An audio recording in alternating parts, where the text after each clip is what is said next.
So a question I always get is, how do I get my ships to float? Well, to make it easy for me to do this, the ship's actually built in kind of pieces.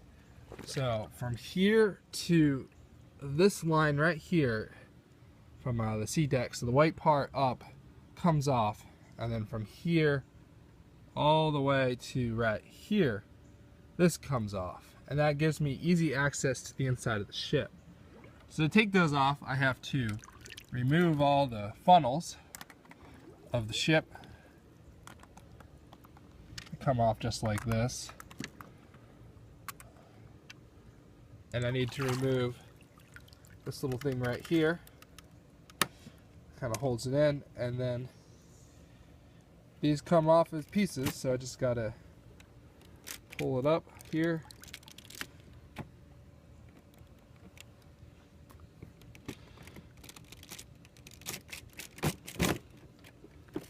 And boom.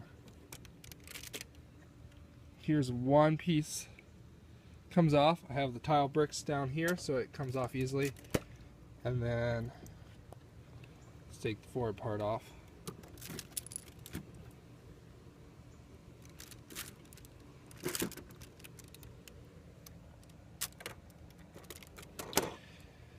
And this is the inside of my ship.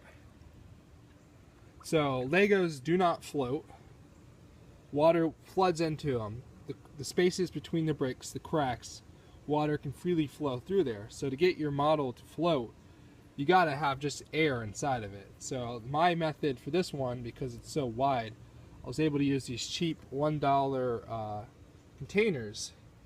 And so these containers hold back the water. But if you look inside the model, you can see that there's water behind the container inside the model. Now, on my Titanic model, I used peanut butter jars that were sealed in coffee jars, and I just had them lined up, bum, bum, bum, bum, bum, get that model to float. Now, the coins are in there to create ballast. So I kind of failed on my Titanic model for ballast. It was a little too top heavy, but if you add the top on without the coins inside the model, the ship will flip over. The coins help keep the model balanced. So if I lean like this, it rights itself up. So without these coins, the ship would flip over. And so basically by keeping water out of the ship is how I keep it afloat. See, if you look down in the stern, You can see there's water in it,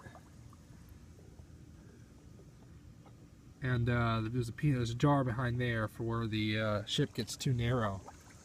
But if you want to make a ship that floats, that's at least the method I found to keep it to work.